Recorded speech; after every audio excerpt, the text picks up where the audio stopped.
बिहार चुनाव को लेकर किया गया टाइम्स नाउ और सी वोटर सर्वे बिहार के कुछ राजनीतिक दलों की चिंताएं बढ़ाने वाला है। इस विधानसभा चुनाव में जिस तरह से सभी राजनीतिक दल अपनी पूरी ताकत झोंक रहे हैं, उसको देखते हुए टाइम्स नाउ और सी वोटर का सर्वे काफी हद तक तस्वीरें साफ कर रहा है। हालांकि आपको बता दें कि सर्वे महज एक अनुमान होते हैं, नतीजे नहीं।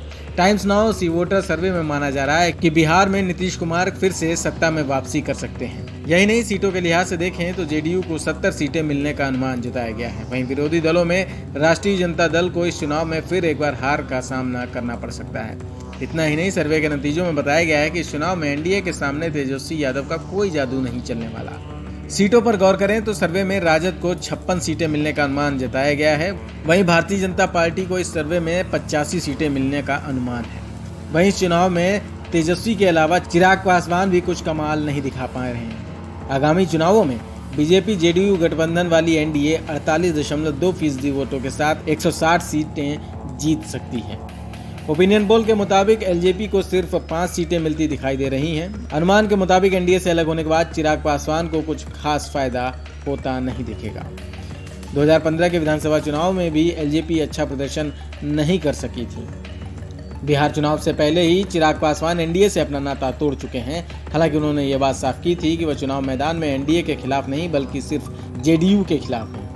वहीं बात करें बिहार चुनाव में कांग्रेस की स्थिति की, तो कांग्रेस की मौजूदा स्थिति को लेकर अभी से ही सवाल उठने शुरू हो गए हैं। दरअसल कांग्रेस में टिकट बांटने में मचे घमासान के बाद पार्टी नेताओं पर गाज गिराई गई है। कांग्रेस ने प्रदेश अध्यक्ष समेत 3 नेताओं पर कार्रवाई कर दी है।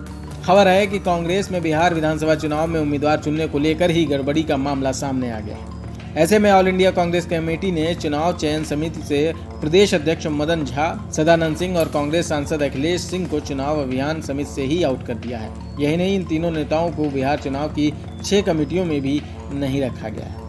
वहीं उम्मीदवारों के चयन पर सवाल उठाने वाले नेताओं को कांग्रेस की चुनाव कमेटी में जगह मिल गई है। बताया जा रहा है कि कांग्रेस चुनाव कमेटी की अगली बैठक 14 अक्टूबर को होगी। दरअसल विधानसभा चुनाव में कांग्रेस प्रत्याशियों के चयन को लेकर कांग्रेस के कुछ नेताओं ने गड़बड़ी की शिकायत की थी, जिसके बाद पार्टी आलाकमान ने यह कार्रवाई की है।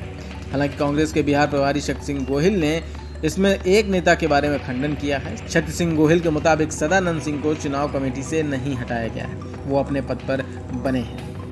कुल मिलाकर पहले चरण के चुनाव से पहले ही कांग्रेस की इस उठापटक से कई सवाल खड़े हो गए हैं कि बिहार में भी पार्टी में सब कुछ सामान्य नहीं है। News room post, Delhi.